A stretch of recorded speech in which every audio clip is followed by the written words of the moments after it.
Mi nieto de 7 años corrió hacia mí, asustado, y me susurró: «Abuela, mamá tiene otro hombre. Cuando papá se vaya de viaje, ellos van a quedarse con todo su dinero». De inmediato le dije a mi hijo que cancelara el viaje. En lugar de quedarse en casa, quería que hiciera otra cosa. 3 días después, mi nuera: «Pero antes de continuar, revisa si ya te suscribiste al canal y comparte en los comentarios desde dónde nos estás viendo. Nos encantaría saber hasta dónde llegan nuestras historias de venganza». Esa mañana empezó como cualquier otra en nuestra casa. Yo estaba volteando con cuidado unas gorditas, preparando unas cuantas para Miguel, mi hijo, para que comiera algo en el camino. Él estaba por salir en un viaje de trabajo de unos días a Puebla, para la compañía eléctrica donde trabajaba. Miguel entró a la cocina, ya vestido con su camisa limpia del uniforme. Lucía, mi nuera, salió del dormitorio justo después. Lucía le dio un beso rápido en la mejilla a su esposo y se dirigió de inmediato hacia el reloj de péndulo que colgaba en la pared. Cuando Miguel arrancó la camioneta y se fue, Lucía se volvió hacia mí y sonrió. «Suegra, necesito ir al mercado un momento», dijo, tomando la canasta de mimbre. «Ya no hay tomates ni cebollas. Regreso pronto». Asentí, sin sospechar nada. Me quedé en casa con Tommy, mi nieto, y empecé a recoger la mesa. Las tareas del hogar, repetitivas y sencillas, siempre habían sido parte de mi vida. Me daban una sensación de paz, pero hoy esa paz tenía algo diferente. Tommy, en lugar de salir corriendo al patio trasero con su viejo balón de cuero como hacía siempre, no lo hizo. Se quedó en el marco de la puerta de la cocina, con las manitas apretadas y los ojos grandes fijos en mí. Pensé que quizá estaba triste porque su papá se había ido, así que le sonreí y seguí con lo mío.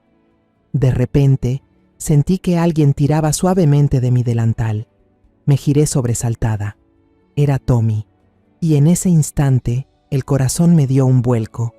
Su carita estaba blanca como el papel. Tenía una expresión de miedo que ningún niño de 7 años debería tener. Me miró fijamente, luego lanzó una mirada rápida hacia la puerta principal, como temiendo que su madre regresara de repente, y volvió a mirarme con urgencia.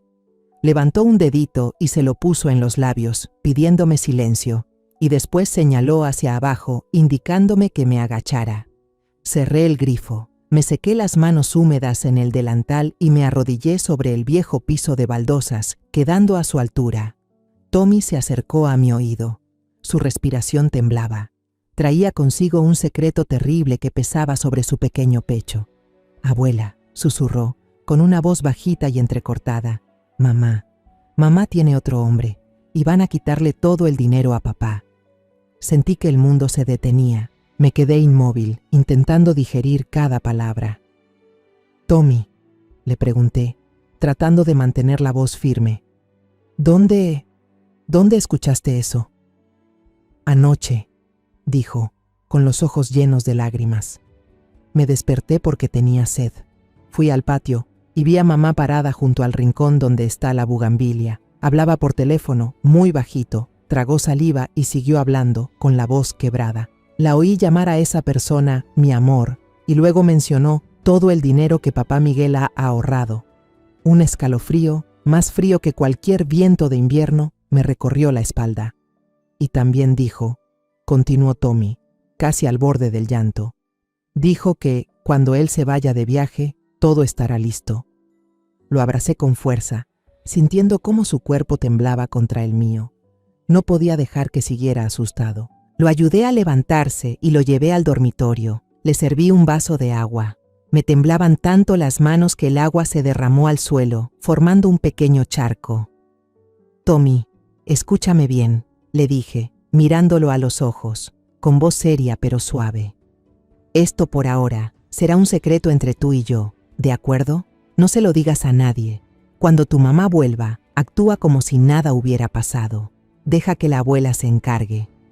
El niño asintió, aún con miedo, pero con un poco de confianza. Le di un beso en la frente y le pedí que fuera a leer un cuento.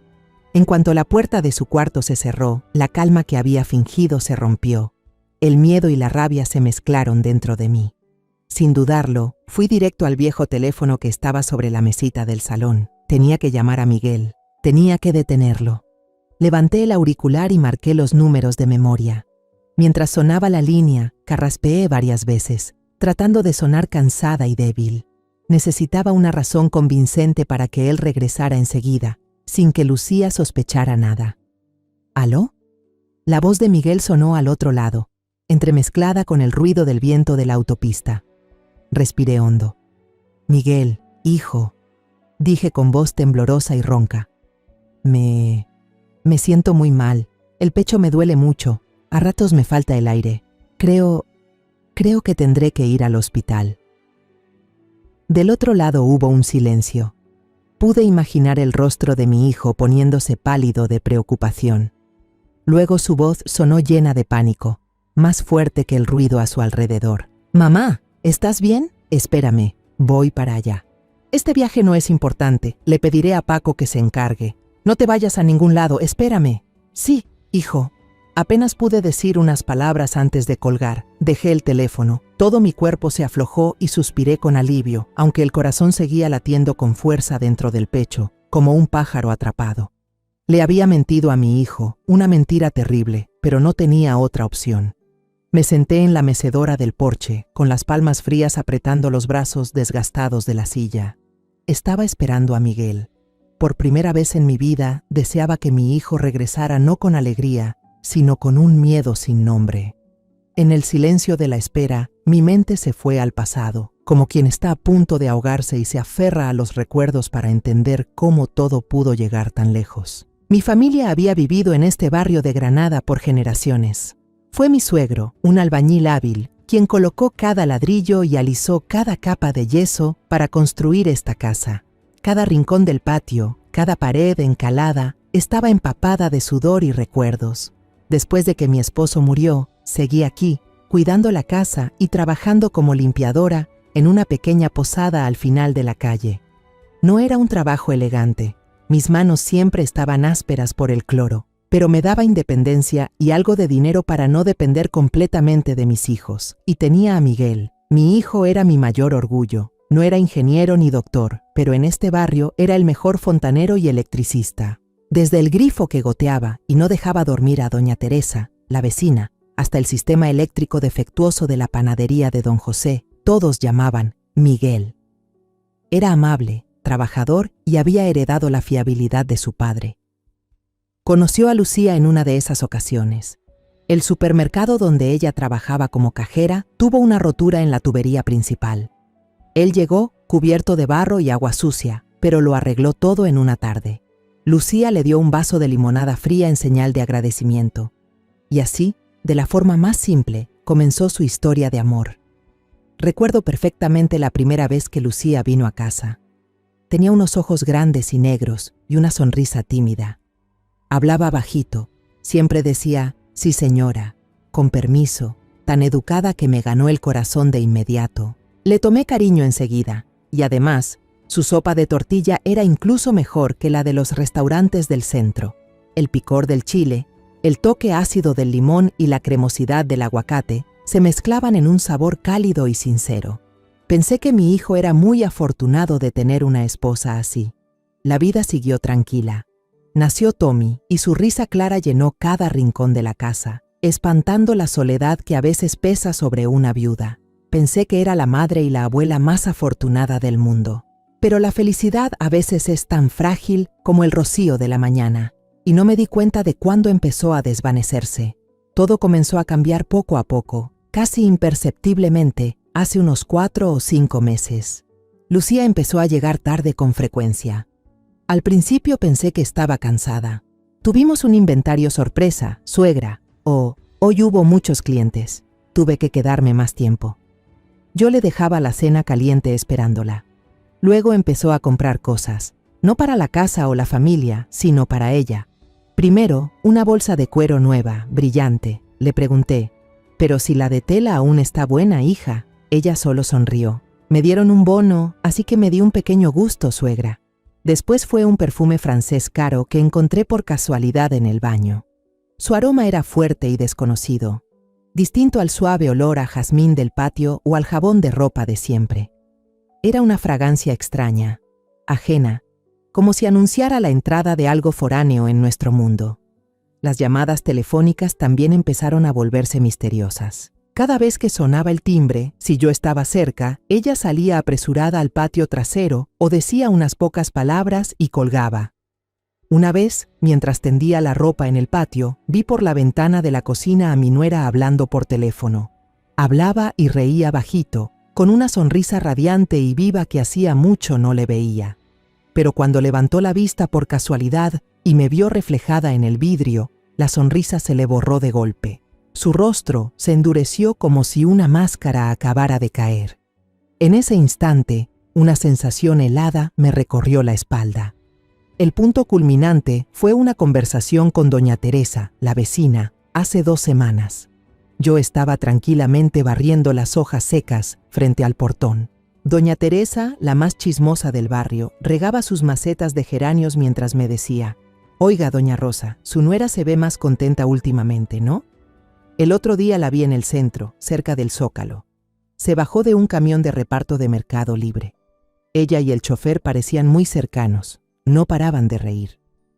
En ese momento solo sonreí por cortesía y respondí: «Seguramente es alguien que conoce. Compra mucho por internet, por eso debe tratar con esa gente». Por dentro, me repetí que doña Teresa siempre exageraba. No quería creer, o mejor dicho, no podía permitirme creer en algo así. Pero sus palabras fueron como una gota de tinta que empezó a expandirse en mi mente. Se conectaron con todas las otras señales extrañas. Las veces que llegaba tarde, el bolso nuevo, el perfume diferente y aquella sonrisa que se desvaneció tan rápido. Todo eso plantó en mí una semilla diminuta pero poderosa de sospecha. El chillido de los frenos del viejo Datsun sonó frente al portón y me sacó bruscamente de mis pensamientos. Ese ruido, que siempre me traía paz al saber que mi hijo había llegado a salvo, hoy sonó como una alarma. Miguel había vuelto. El chirrido familiar del camión rompió el silencio pesado y también me arrancó de mis recuerdos. Actué casi por instinto. Con una agilidad que ni yo misma creí tener a mi edad, corrí a la habitación, me acosté y me cubrí con la manta de lana hasta el pecho. Cerré los ojos e intenté calmar mi respiración, aunque el corazón me golpeaba el pecho como un tambor de guerra antes de la batalla. El portón chirrió, luego oí los pasos apresurados de Miguel sobre el piso de cerámica. La puerta del cuarto se abrió de golpe. Mi hijo entró corriendo, la cara llena de polvo y la camisa del uniforme manchada de sudor tras el apuro del regreso. No se detuvo a dejar sus cosas. Corrió directo hacia mí, con los ojos llenos de preocupación. «Mamá, ¿dónde está el doctor? ¿Cómo se siente?» Entreabrí los ojos y fingí un cansancio extremo. Gemí suavemente, un sonido débil que había ensayado en mi mente durante la espera. Puse una mano temblorosa sobre el pecho. Me da punzadas, Miguel», murmuré. «Me cuesta respirar». El rostro de Miguel se tensó aún más. Sin dudar un segundo, tomó el teléfono de la mesita y marcó. Alcancé a oír su voz agitada, hablando con el doctor Ramírez, el médico anciano que había atendido a nuestra familia desde que Miguel era un niño de cabello rubio corriendo por el patio. «Doctor, soy Miguel. Mi mamá no se siente bien, le duele el pecho y le cuesta respirar. ¿Podría venir a verla, por favor?» Mientras Miguel seguía hablando por teléfono, escuché el tintinear de las llaves en la puerta principal. Lucía había llegado. Ella entró a la casa con 2 bolsas de malla llenas, una con tomates, cebollas y cilantro fresco, y la otra con aguacates maduros y brillantes. Escuché cómo tarareaba bajito una canción romántica alegre que sonaba en la radio. En ese momento, aquella melodía me pareció tan falsa y fuera de lugar que me dolieron los oídos. La música se detuvo en seco cuando ella cruzó la sala y vio la camioneta de Miguel estacionada en el patio. Su expresión despreocupada se congeló al instante. Caminó rápido hacia la habitación y se quedó parada en la puerta al ver a Miguel sentado junto a mi cama, todavía con el auricular en la mano. ¿No te fuiste? La pregunta salió casi de inmediato, sin un saludo, sin una pizca de preocupación por mí. Su voz sonaba llena de sorpresa y tal vez de decepción. Sus ojos abiertos de par en par miraban fijamente a Miguel, como si no pudiera creer lo que veía. «Mamá no se siente bien». Tengo que quedarme, respondió Miguel, con la voz tensa. Sus ojos no se apartaban de mí, como si temiera que si parpadeaba un segundo, yo desaparecería. Una sonrisa forzada y torcida se dibujó en el rostro de Lucía.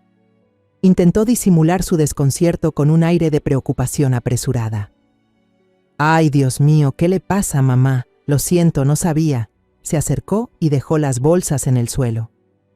«Acabo de volver del mercado. Iba a preparar un caldo de pollo delicioso para que se recupere. Voy a cocinar de inmediato». La observé en silencio. Bajo la fachada de nuera cariñosa, noté claramente una chispa de molestia en su mirada, un fastidio porque su plan había sido arruinado.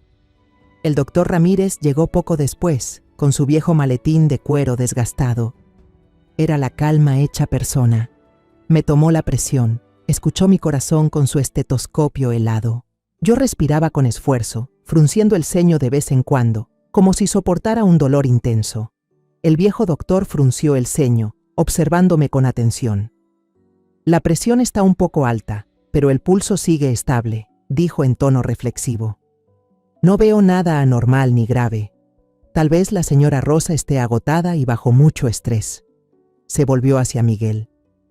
«Deje que descanse unos días, sin preocupaciones. Le recetaré un calmante suave para que duerma mejor». Sentí alivio. Mi actuación había funcionado. Durante toda la noche, Lucía se esforzó en interpretar a la nuera ejemplar. Me preparó una taza de té de manzanilla caliente y cambió personalmente la toalla fría sobre mi frente. Pero sus gestos eran mecánicos, vacíos de verdadera calidez. Su mano, al tocarme, no tenía ni un gramo de afecto, solo prisa y apariencia. La cena se desarrolló en un silencio denso, casi insoportable. Miguel removía las habas en su plato sin decir palabra, el rostro endurecido por la preocupación. Tommy, el niño sensible, percibía la tensión. Comió rápido, sin hablar, y pidió permiso para ir a su habitación a leer. Solo Lucía intentaba mantener una conversación, preguntando a Miguel por su trabajo, contando tonterías del supermercado, pero nadie respondía. Noté que miraba una y otra vez el teléfono celular que estaba boca abajo sobre la mesa, como si fuera una bomba a punto de estallar. Cuando se levantó para traer más tortillas de la cocina, la vi tomar el teléfono a escondidas. Bajo la luz amarillenta, sus dedos teclearon un mensaje con rapidez, y su rostro mostró una irritación imposible de ocultar. Dije que me sentía cansada y regresé a mi cuarto, dejándolos solos. Pero no dormí. Solo entrecerré la puerta. En cuanto escuché el clic del cerrojo, oí sus voces hablando en la sala. La voz de Lucía ya no tenía ese tono dulce, sino que sonaba irritada e impaciente. «Solo es cansancio, no exageres tanto. El trabajo en Puebla es demasiado importante. ¿Vas a dejarlo así nada más?» No escuché la respuesta de Miguel. Tal vez solo respondió con un silencio pesado. Pero para mí fue suficiente. Estaba acostada en la cama, con los ojos abiertos, mirando fijamente el techo oscuro. El plan de mi nuera se había retrasado y ella estaba desesperada. La bestia dentro de ella empezaba a perder la paciencia. Y yo sabía que pronto volvería a actuar. Esa noche, dormir fue un lujo. Me quedé acostada, con los ojos bien abiertos, escuchando la sinfonía familiar de la noche. Cada sonido, por pequeño que fuera, tensaba mis nervios como cuerdas de violín. ¿Serían los pasos de Lucía? ¿Estaría tramando algo en la oscuridad? Alrededor de las 2 de la mañana, el aire en la habitación se volvió tan pesado que sentí que no podía respirar. Me parecía que las paredes se cerraban sobre mí, aplastándome el pecho. Me incorporé con cuidado. Me puse una bata ligera y salí sigilosamente al patio trasero para respirar un poco de aire fresco. Caminé descalza, dando pasos muy suaves sobre las baldosas frías para no hacer ruido. Justo cuando llegué al umbral que daba al patio, un susurro leve vino desde el final del pasillo, cerca de donde estaba la vieja lavadora. Me detuve de golpe, con el corazón en la garganta. Era la voz de Lucía. Sin pensarlo 2 veces, retrocedí y me escondí entre las sombras profundas del enredadero de bugambillas.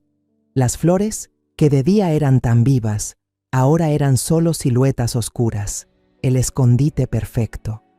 Contuve la respiración y agucé el oído para captar cada palabra. Ella estaba hablando por teléfono. Su voz, apenas un murmullo, revelaba prisa y fastidio. Tranquilo, solo fue un pequeño contratiempo. La madre de él se enfermó de la nada. Miguel solo pospuso el viaje unos días, no lo canceló. Hubo una pausa breve. Debía estar escuchando a la persona al otro lado de la línea. Pude imaginar su cara molesta, su impaciencia. Luego siguió hablando, y esta vez, cada palabra fue como una aguja fría clavándose en mis oídos. No, el plan no cambia. Cuando él se vaya, yo me encargo. Ya lo revisé todo. El dinero se transferirá directamente a tu cuenta, Sergio.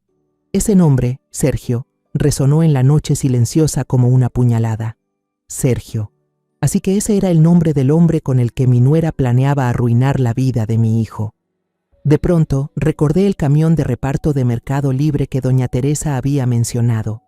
Todas las piezas sueltas encajaron, formando un retrato repugnante de traición.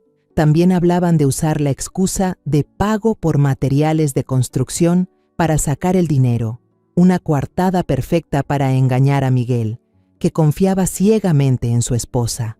Escuché un leve clic del teléfono al colgar. Retrocedí más, casi fundiéndome con los arbustos, al ver a Lucía deslizarse por el pasillo como un gato, antes de desaparecer por la puerta de su habitación. Me quedé allí, inmóvil en la oscuridad, mucho después de que se hubiera ido. El viento nocturno me hizo estremecer, pero ese frío no era nada comparado con el que sentía en el corazón. Esa noche había escuchado la verdad, una verdad desnuda y cruel. A la mañana siguiente, seguí con mi papel. Fingí estar débil, acostada en la cama, pidiéndole a Lucía que me llevara un poco de atole ligero. Cuando ella entró al baño y el sonido del agua cubrió todos los ruidos, supe que era mi oportunidad. Me incorporé despacio y caminé hasta el viejo armario de madera donde guardaba los recuerdos de la familia. Saqué la agenda amarillenta, la abrí y busqué un nombre. María. María es mi amiga de la infancia, una mujer inteligente y bondadosa. Por suerte, ahora ella trabaja como gerente en la sucursal del BBPA del pueblo. No uso el teléfono fijo porque tengo miedo de que Lucía pueda escuchar. En su lugar, uso mi viejo celular tipo ladrillo, el regalo que Miguel me compró para emergencias. Y ahora, esto sí es una emergencia. Marco el número, el corazón me late con fuerza. Hola, Rosa. ¿Hace cuánto que no me llamas? ¿Qué pasa, viejita? La voz de María sonaba tan alegre y cariñosa como siempre. Después de unas preguntas de cortesía sobre los nietos y los dolores de la edad, bajé la voz, tratando de contener el temblor. María, ¿yo? Tengo un problema familiar muy grave. Conté a medias, sin atreverme a decir toda la verdad por teléfono. Solo le dije que sospechaba que alguien estaba aprovechando la buena voluntad de Miguel para robar dinero. Le pedí que revisara las transacciones recientes de la cuenta de ahorros conjunta de ellos, la cuenta a la que sé que Lucía tiene acceso total. Le dije el número de cuenta que ya me sé de memoria. María vaciló al otro lado. Rosa, tú sabes que eso va contra las normas de confidencialidad del banco. No puedo revelar información de clientes así por mi cuenta. Empecé a llorar. Supliqué con voz llorosa y suplicante. María, por favor, te lo pido. Es todo el ahorro por el que mi hijo trabajó con sudor y lágrimas, trabajando día y noche. Tengo un mal presentimiento. La desesperación en mi voz pareció convencerla. Tras un silencio, María suspiró. Está bien, voy a mirar, pero me prometes que lo mantendrás en secreto. Te llamaré tan pronto como pueda. Esa misma tarde, cuando Lucía dijo que tenía que salir a comprar las pastillas para dormir que el médico me recetó, el teléfono me vibró en el bolsillo. La pantalla mostró el nombre María. Mi corazón se aceleró. ¿Hola, María? Rosa, soy yo, dijo ella con voz seria, sin la broma de siempre. Tu presentimiento era cierto. Acabo de revisar. Me quedé sin aliento. ¿A quién se transfirió? ¿Cuánto? El beneficiario es un tal Sergio Díaz. La nota de la transacción dice: pago por contrato de remodelación de la casa, pero me parece muy sospechoso. He buscado y no existe ninguna constructora con ese nombre. ¿La cantidad? ¿Cuánto es, María?, pregunté con la voz áspera. El número que María dijo me dejó aturdida. Los oídos me zumbaban. Era casi todo el dinero que habían ahorrado en años para arreglar el tejado viejo antes de la temporada de lluvias. Le di las gracias a María entre dientes y colgué. Todas mis sospechas quedaron confirmadas por cifras frías. El miedo que sentía se convirtió en una rabia helada. No solo tenían la intención de llevarse el dinero, ya lo habían hecho.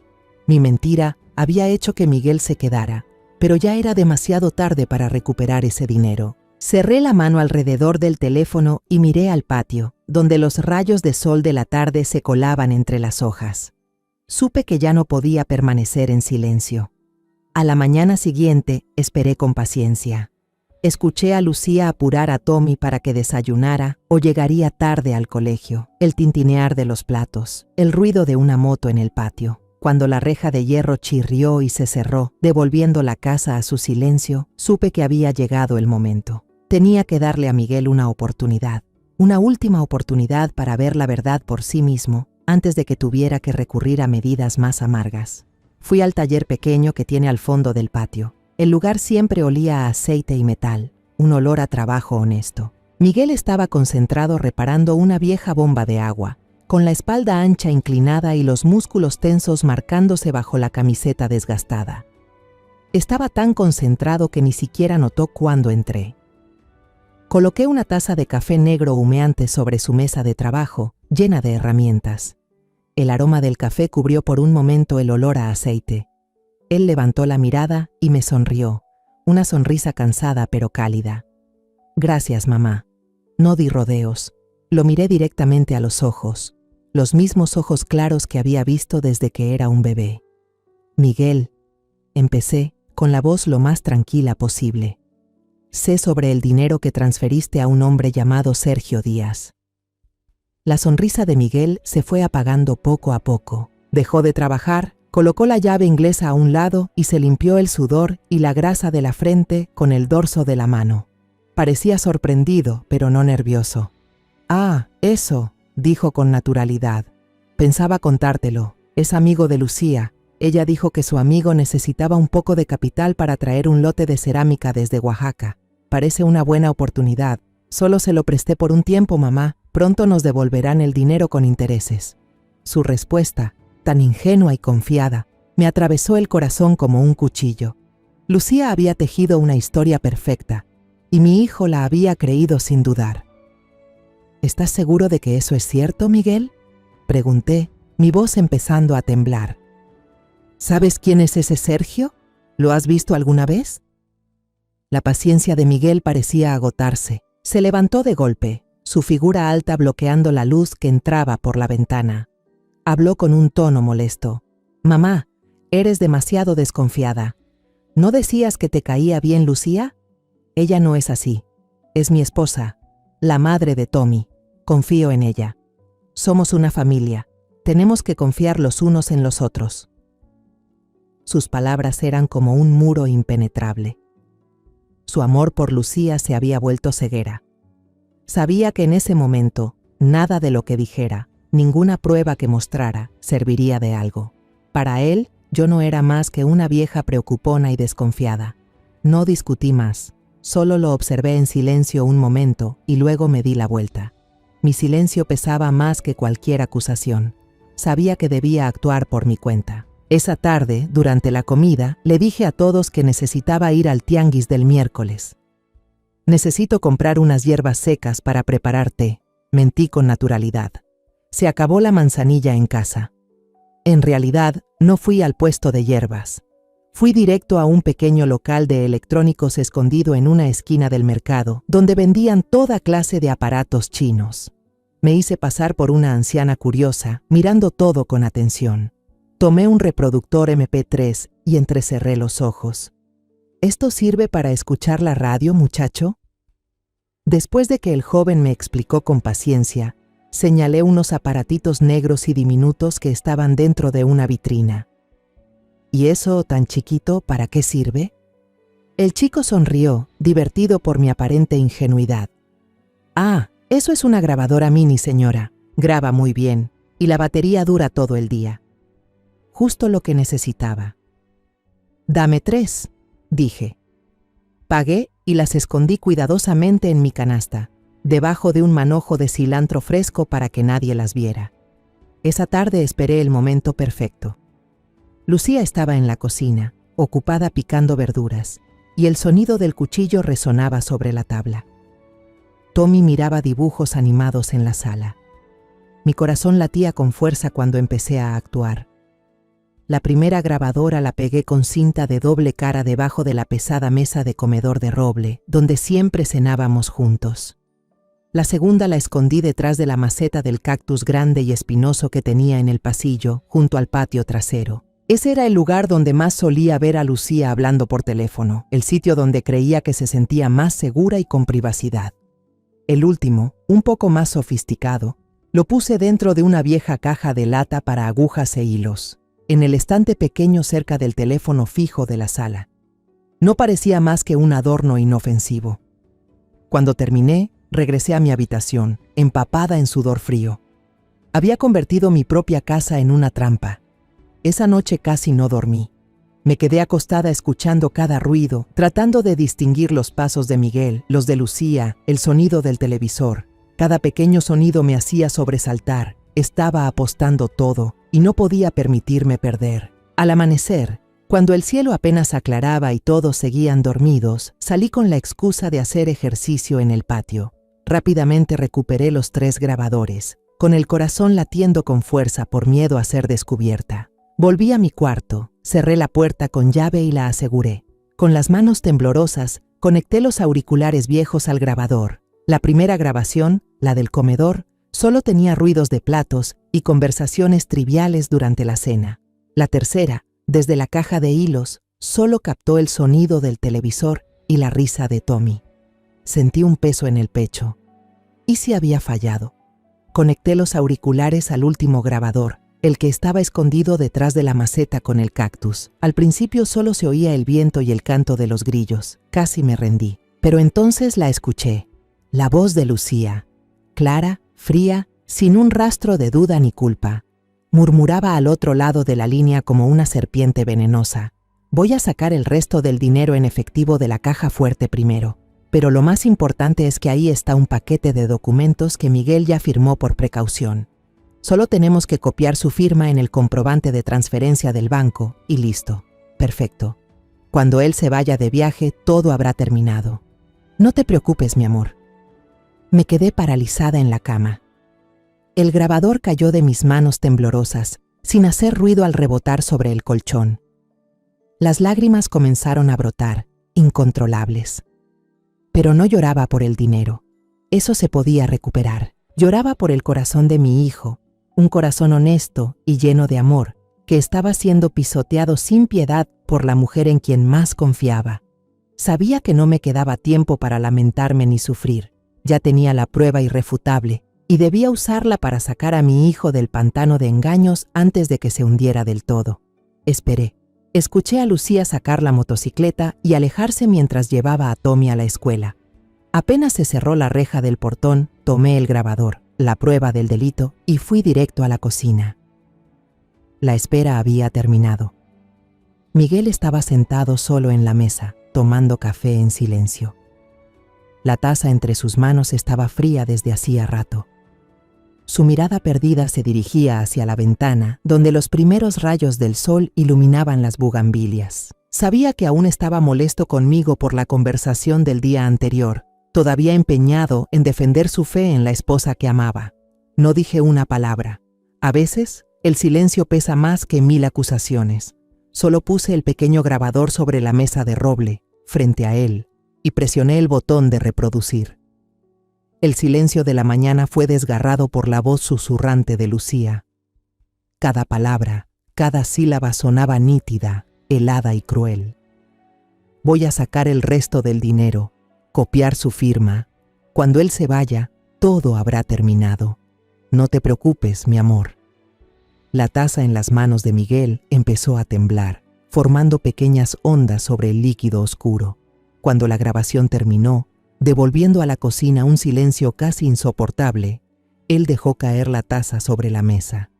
Un sonido seco resonó. El café se derramó, manchando la madera. Su rostro estaba pálido, sin una gota de sangre. Lentamente giró la cabeza para mirarme.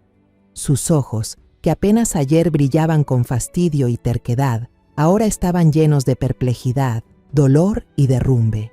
Su mundo, su confianza, su amor, todo se había hecho trizas en unos segundos. Me acerqué y puse la mano sobre sus anchos hombros temblorosos. Mi voz fue firme, sin titubeos. Ahora no es tiempo de venirse abajo, Miguel. Tienes que calmarte. No vamos a dejar que logren su objetivo. Los haremos pagar con su propia trama. Miguel asintió mecánicamente, como un autómata desorientado. Miraba fijamente la grabadora como si fuera una serpiente venenosa. Luego, como tomando conciencia de golpe, tomó el teléfono. Sus dedos, fuertes por tanto usar herramientas como alicates y martillo, ahora temblaban al marcar.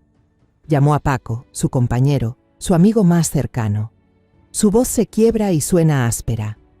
«Paco, ¿eres tú? Tengo un asunto urgente. Necesito que me ayudes. Es cuestión de vida o muerte». Una hora después, nos vimos con Paco en El Rincón, una cafetería pequeña y solitaria al final de la calle. El lugar era lo bastante discreto para que nadie oyera nuestra conversación. Después de que Miguel contó todo entre sollozos y reprodujimos la grabación, Paco, un hombre fornido y de pocas palabras, permaneció en silencio, con el rostro endurecido por la ira. Le dio un fuerte golpecito en el hombro a Miguel, un golpe que valía por todas las palabras de consuelo. «¡Maldito!», siseó Paco entre dientes. «Tengo una prima que es policía de la zona. Se llama Ruiz. Es directa, seria y de confianza. Voy a llamarla». La señora Ruiz vino a vernos esa misma tarde, también en aquella cafetería solitaria. No iba de uniforme. Parecía una mujer de oficina normal con camisa blanca y pantalones oscuros. Pero su mirada era otra cosa, aguda, serena y llena de experiencia. Una mirada que había visto muchas mentiras. Le expusimos todo. Le mostré el extracto bancario que obtuve de María, señalando la transferencia. Miguel puso la grabación. La señora Ruiz escuchó con mucha atención, sin perderse ningún detalle. Cuando la grabación terminó, asintió con decisión. «Tenemos que pillarlos infraganti», dijo, con voz clara. «Esta grabación vale mucho, pero pueden negarlo, decir que fue una broma. Las palabras se pueden negar, pero las acciones no. El plan es así». Nos sentamos con la señora Ruiz y trazamos un plan detallado y cuidadoso. La clave era que Miguel fingiera recibir otra orden urgente de viaje de trabajo. Era el señuelo, y confiábamos en que Lucía, impaciente porque el plan se estaba retrasando, no resistiría a la tentación. Aquella noche, la cena en mi casa fue más tensa que las anteriores. Nadie decía una palabra. Solo se oía el choque de los cubiertos. A mitad de la comida, Miguel dejó de comer de repente, suspiró con cansancio y abatimiento. Su actuación fue perfecta, hasta yo casi me lo creí. Dijo con la voz áspera: «La empresa me acaba de llamar. Hay un problema serio en la obra de Puebla. Paco no puede encargarse solo. Tengo que ir mañana temprano. No se puede posponer». Lucía, que tenía la cabeza baja comiendo, levantó la vista en seco. Vi claramente una chispa de alegría en lo más profundo de sus ojos, pero casi de inmediato la ocultó con una expresión de falsa preocupación. «¿Otra vez te vas? Recién llegaste. Tu madre todavía está débil». «No hay de otra, es por el trabajo», respondió Miguel, mirando el plato en vez de la cara de su esposa. «Es una obra muy importante». Miré disimuladamente a mi nuera. La vi servirle un poco más del guiso en el plato de Miguel, un gesto de cuidado lleno de hipocresía. «Come un poco más para tener fuerzas para el viaje». Pero aquella vez, bajo la luz amarilla, vi más claro que nunca. Sus ojos se iluminaron con una mirada codiciosa y triunfante, una mirada que no olvidaré mientras viva. Cuando terminó la comida y Lucía estaba limpiando en la cocina, Miguel me miró. Nuestras miradas se cruzaron durante un largo instante. No dijimos nada, pero ambos entendimos. La inocencia de mi hijo había muerto. Mi silencio había llegado a su fin. El lunes por la mañana, El ambiente en la casa era pesado como el plomo. Miguel vestía su viejo traje de trabajo y llevaba una bolsa de viaje que la noche anterior yo misma había llenado con ropa usada y algunas cosas al azar, para que pareciera más pesada y real. Su rostro estaba demacrado, los ojos hundidos tras una noche sin dormir, un cansancio completamente genuino, sin necesidad de fingir. Lucía, en cambio, parecía no poder ocultar su entusiasmo. Se había levantado temprano, preparó el desayuno, e incluso hizo huevos rancheros con esa salsa de tomate picante que tanto le gustaba a Miguel. Se mostró como una esposa cariñosa, afectuosa. «Cuídate en el camino», dijo mientras le acomodaba el cuello de la camisa. «Cuando llegues, llama a mamá y a mí. No trabajes tanto que te olvides de comer». Cada palabra suya era como una puñalada en mi pecho. Cuando Miguel se inclinó para despedirse de Tommy, el niño lo abrazó con sus bracitos inocentes y Lucía rodeó a su marido por detrás con los brazos. Yo estaba ahí, viéndolo todo. Era un abrazo apretado, pero no por amor, sino para asegurarse de que su presa no cambiara de idea, de que su plan no enfrentara ningún obstáculo más. La vieja camioneta Datsun arrancó y desapareció al final del camino de tierra. En ese mismo instante, la sonrisa preocupada y melancólica de Lucía se desvaneció por completo. Fue reemplazada por una expresión de alivio, casi de alegría. Respiró hondo, como si se hubiera quitado un peso de encima. Unos 10 minutos después, mi viejo celular vibró. Un mensaje corto de Miguel. «Estoy en casa de Paco. Todo bien». Llamé de inmediato a la señora Ruiz al número que habíamos acordado. «Ya se fueron», le dije en voz baja. Ella respondió con una sola frase: «Vamos para allá». Tal como había prometido, un viejo sedán gris, sin logotipo policial, se estacionó discretamente en el callejón detrás de la casa. Yo ya había dejado la puerta trasera abierta. La señora Ruiz y un joven técnico, vestidos de civil, entraron rápidamente. Trabajaban con gran profesionalismo y en absoluto silencio. El técnico abrió su caja de herramientas, pero dentro no había llaves inglesas ni destornilladores, sino pequeños dispositivos electrónicos. Colocó una diminuta cámara del tamaño de la punta de un palillo dentro de la estatua de cerámica de la Virgen de Guadalupe que siempre tenía sobre el mueble, apuntando directamente hacia la vieja caja fuerte escondida detrás del televisor. Otra, disfrazada de detector de humo falso, fue instalada en el techo. La señora Ruiz me entregó una pequeña tableta.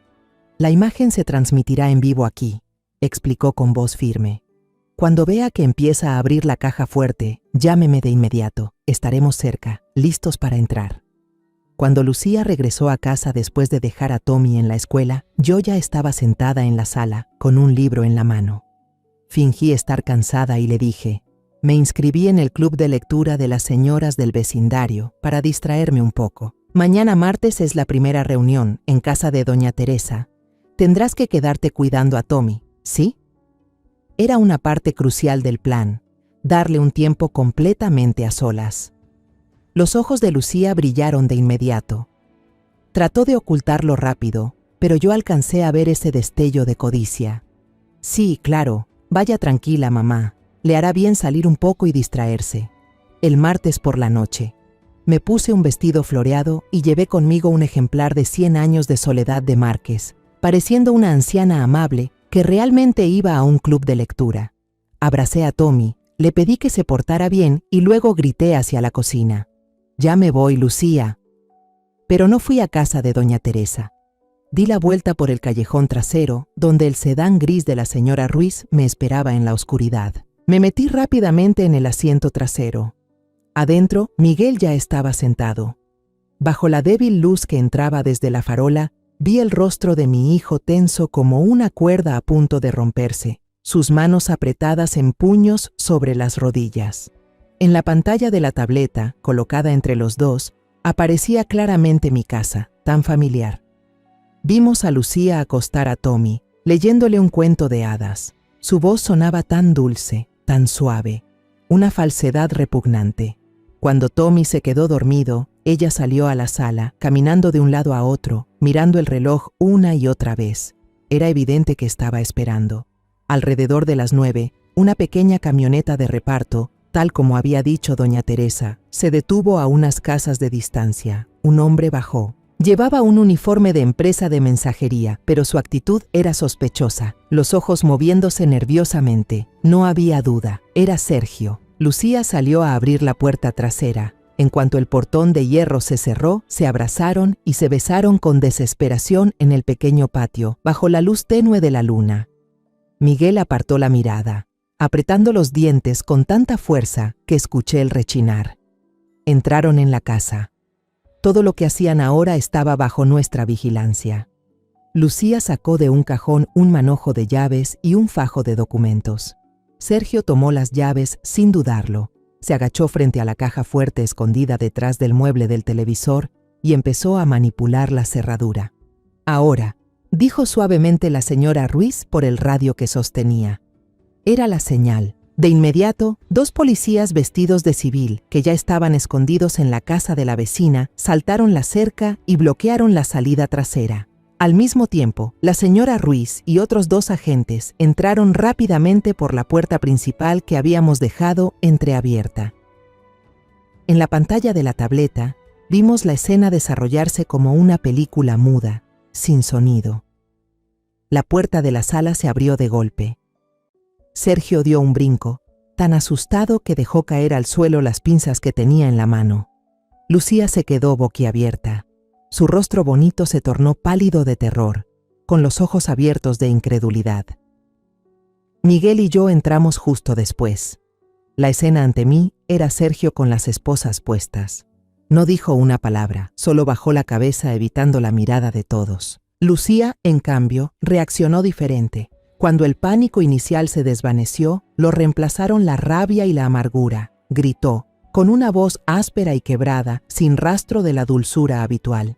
«No fue mi intención, solo quería una vida mejor. Miguel no podía darme eso. Solo piensa en el trabajo, nunca está en casa. Jamás entendió lo que yo necesitaba». Me acerqué a ella, mirándola directo a los ojos, llenos de mentiras y justificaciones. No grité, no la insulté. Solo dije una frase, con una calma helada, lo suficientemente clara para que todos escucharan. «Acabas de cambiar una vida mejor por la humillación más baja».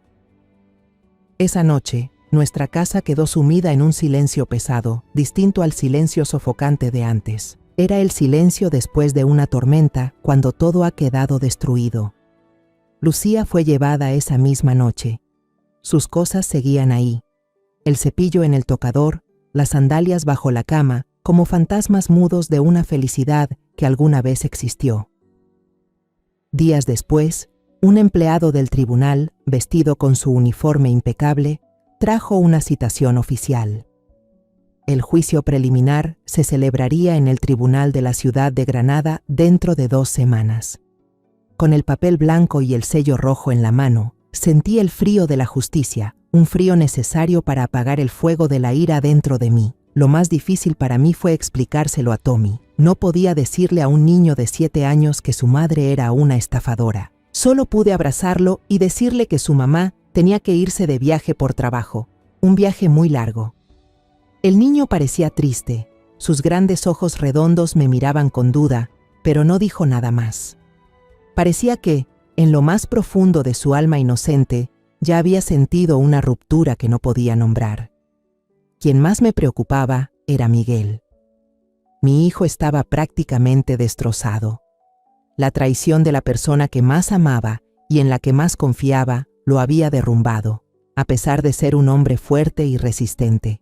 No salía del taller, tampoco comía. Solo se quedaba ahí, entre las máquinas frías, mirando al vacío. La noche anterior al juicio, me dijo con voz ronca y vacía: «No quiero ir, mamá. No quiero verla más. No lo soporto». Me senté en el taburete junto a él. No lo abracé, ni lo consolé. En ese momento no necesitaba lástima, necesitaba fuerza. Puse mi mano sobre su brazo endurecido por el trabajo y le dije, con voz firme: «Tienes que ir, Miguel. No porque quieras, sino porque debes hacerlo. Si hoy no defiendes la verdad, mañana otros la contarán a su manera y eso te dolerá aún más. Tienes que ir por Tommy, para que sepa que su padre es un hombre valiente, que siempre está del lado de la justicia». El día del juicio, la sala estaba solemne y fría. La luz blanca de los fluorescentes hacía que el ambiente se sintiera aún más impersonal. De mi familia, solo estábamos Miguel, Paco y yo, sentados en un lado. En el otro, estaban Lucía y Sergio con su abogado. Lucía estaba demacrada, con los ojos hinchados, incapaz de mirarnos. Sergio mantenía la cabeza gacha. La arrogancia de antes había desaparecido por completo. La oficial Ruiz, con su uniforme impecable, relató todo el caso con claridad y lógica.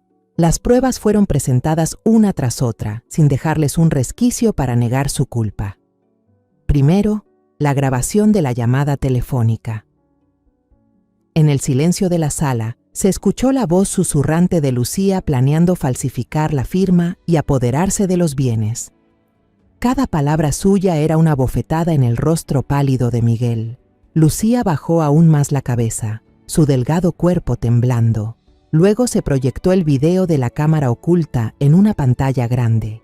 Toda la sala observó en silencio cómo Sergio manipulaba el candado de la caja fuerte y luego el momento en que fueron sorprendidos infraganti. Las pruebas eran tan claras como la luz del día.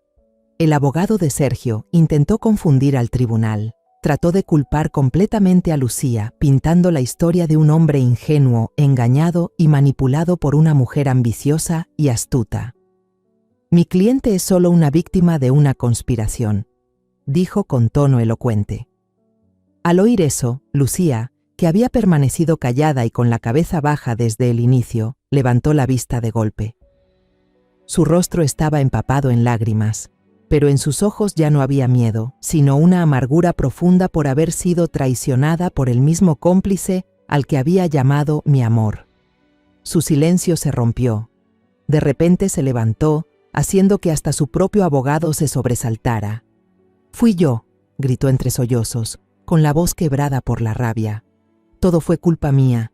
Fui una idiota. Creí en promesas vacías», señaló a Sergio con el dedo. «Solo quería una vida diferente. Nunca imaginé que él también fuera un mentiroso. Me prometió todo. Me prometió que construiríamos juntos un futuro mejor».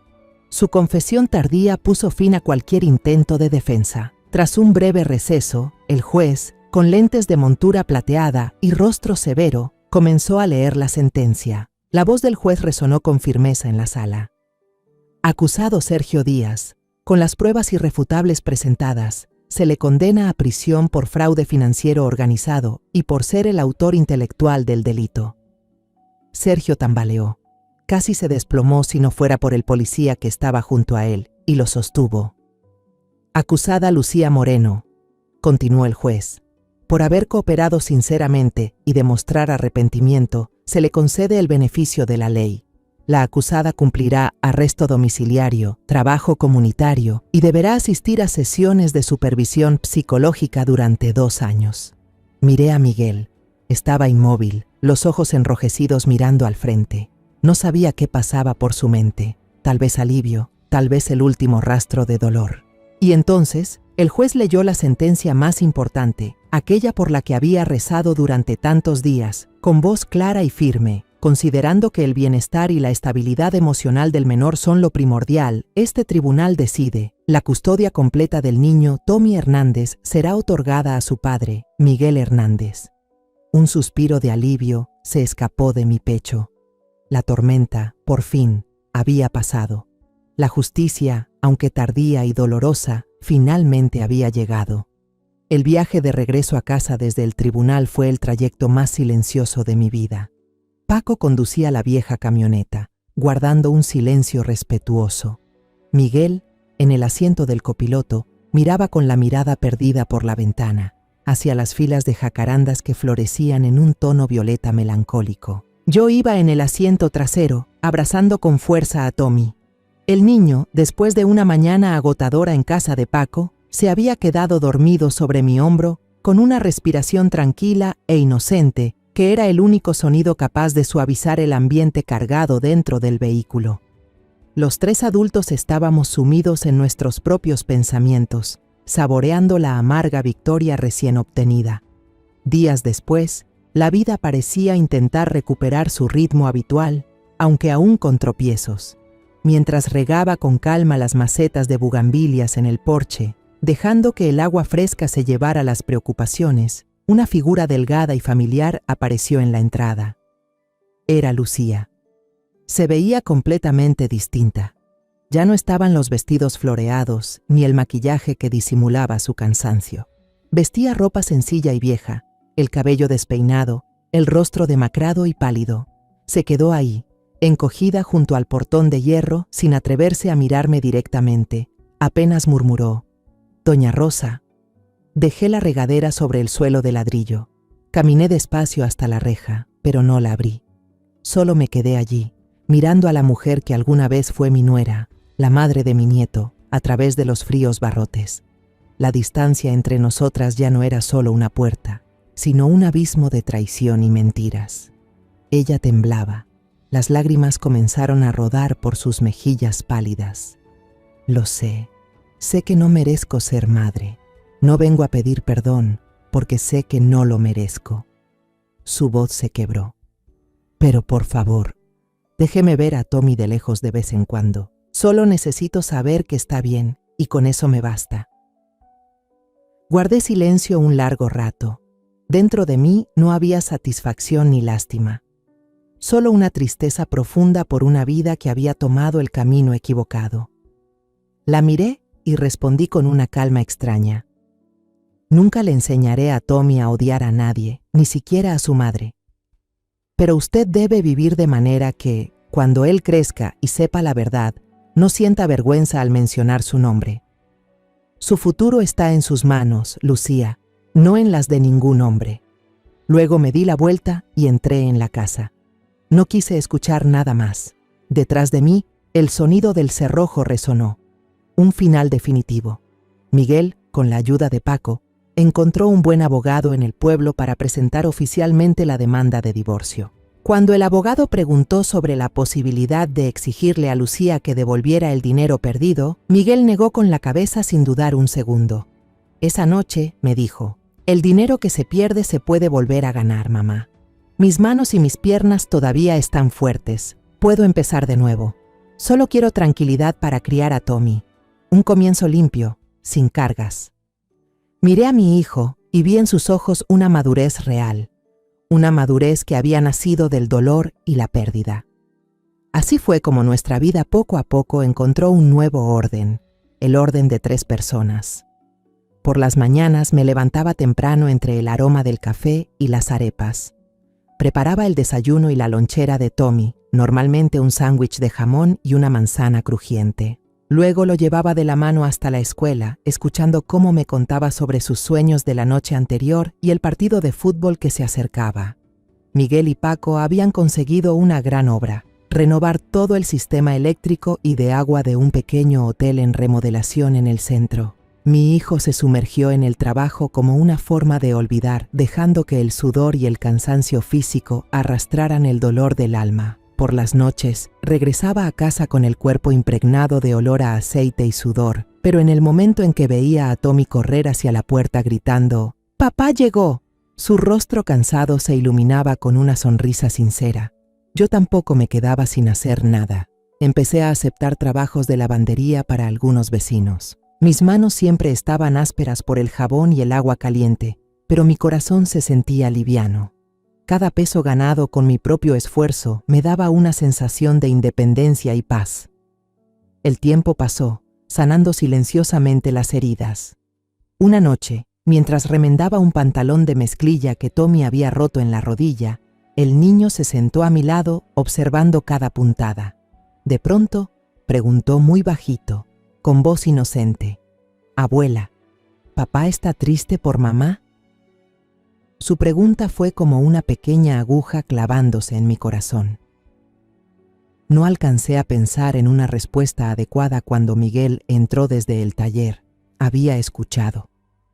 No esquivó el tema. Se acercó, se sentó al lado de Tommy, le acarició la cabeza y sonrió.